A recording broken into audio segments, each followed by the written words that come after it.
Hi guys, just on my lunch break, so I thought I had a couple of spare 10-15 minutes.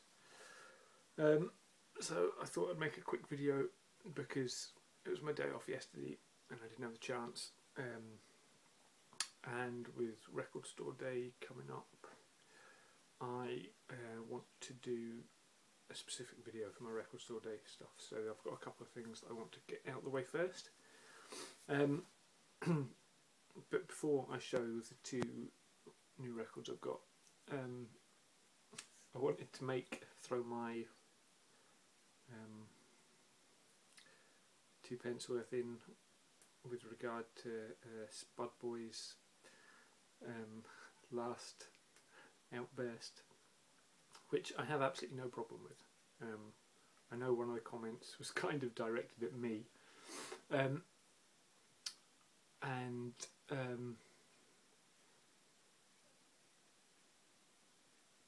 if he has a problem with that, I have absolutely no problem with it. I mean, I really enjoy his videos. I'm sorry if somehow me trying to help has come across as me not listening, but that's just the way it is. And the only thing I really have to say on the whole VC thing, which I think a lot of people miss out on, is the reason I make videos of my records and the music that I like is basically for me. I don't do it for anybody. I don't do it for Mark. I don't do it for Rob. I don't do it for Fred or Derek, or I don't do it for the other Mark, the Glass Orchid Aftermath, or I didn't do it for a whole pile of all the other people that Sonic Mainliner, I don't do it for him, Christopher 127 Basket, I don't do it for him, I do it for me, on a purely kind of selfish level, that really I don't have any friends locally that are interested in music in the way that I am, so I have nobody to talk to. So I started making videos as a way of me being able to speak about the music that I love, and I think it's pretty much the same with most of the other people I watch in the VC. If somebody's going to sit there and be egotistical enough to think, well, I certainly wouldn't be egotistical enough to think that I'm, you know, educating the people on music that they should be listening to. I don't care. I could be speaking a load of rubbish, and I have made mistakes. I freely admit that when I've spoken about things and it's been pointed out. But I just say what I think and what I like. And I think if everybody thought that way, they didn't think that for some reason they were on a mission to educate, you know, it would be great. Not that I'm saying anyone is doing that, because I think we're all pretty much in the same boat. There are definitely people out there that know a lot about music, but like you said, how many of those people do we really know aren't just sitting there with another window up with Wikipedia open, going and just reading off Wikipedia? Because I use Wikipedia the whole time to discover things. That's how people look at music and investigate stuff, you know. You don't always have to have been there at the time. But I must admit, as much as it was the first kind of my first negative comment that I've ever really kind of had in the VC, I kind of enjoyed the whole experience. But anyway, back to the records at hand. The first thing I've picked up is this, which is by a band called Triumvirat, and it's called A La Carte.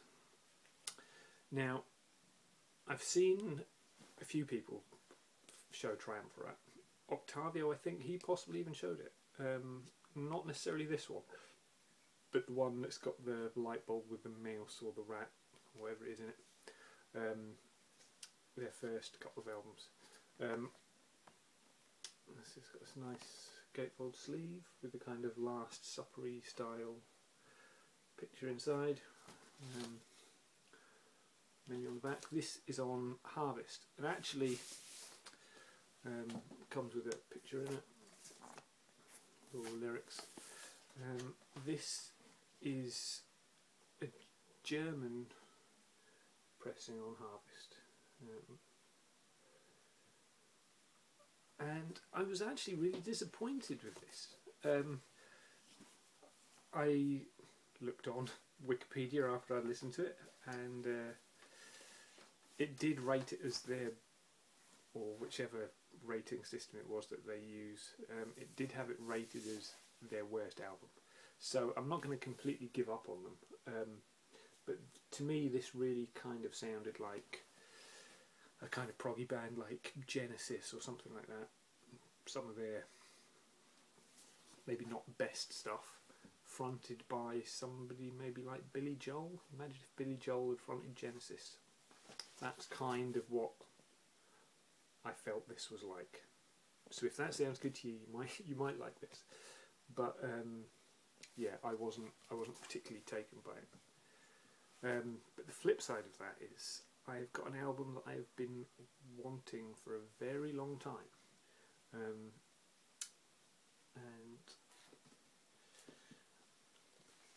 I have finally got my hands on a copy of HMS Donovan. Now, anyone who's watched my videos for a while now will know this is an album that I keep mentioning, and I wanted to get for a long time. It's got this amazing artwork. Now, this was one of the albums that Donovan did on the Dawn label, which again people know is an album label I collect. This was never released in the US. Bizarrely, it was Fartboy. They did a really good video on Donovan's Sunshine Superman, and he taught me something that I had never known about, which was about Donovan's catalogue being the US releases, because there was some contractual obligation. His US releases never were the proper releases of the albums, and the versions that were released in the UK were mashed up versions of his US albums, kind of the reverse of what happened to the Beatles. Like the proper UK versions of the actual albums, and then in the US there was kind of, you know, they had Beatles' second album, and it was kind of a mash-up of their other ones. So a lot of Donovan's his kind of best, what they class his best period, with Sunshine Superman and Hurdy-Gurdy Man and stuff, all got proper US releases, but then were never released as the proper kind of definitive album in the UK because of these legal wranglings. Whereas this one, HMS Donovan, this was released in the UK but never got a US release. I think obviously by that time he was signed to a different label, so there was different reasons for it. But this, for those who don't know, is an album that I think was recorded over quite a few years. I think the tracks date from 60.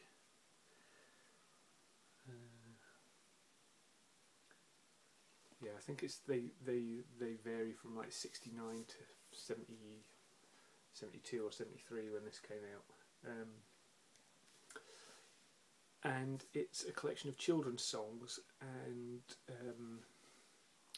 poems that he's written music and sung.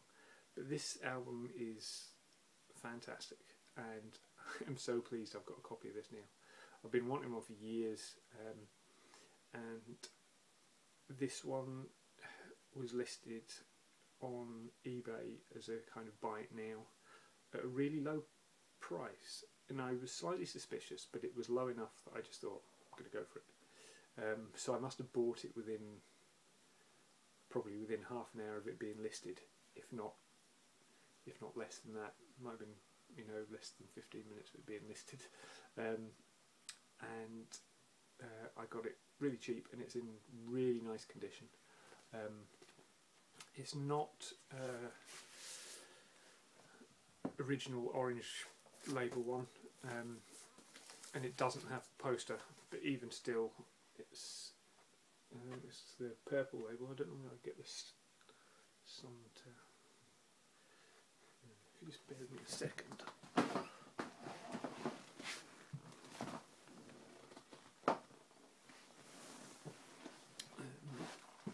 This, if I can get my little torch on, I'll do what Mark likes to do, and it's showing up kind of green here. It's actually a. That's showing up green. It's actually like a translucent kind of purpley, reddy purple colour, which is really quite cool. Although you can't actually tell unless you hold it really up to the light. But this is really fantastic album. There's so many great songs on this. What have we got? Walrus and the Carpenter.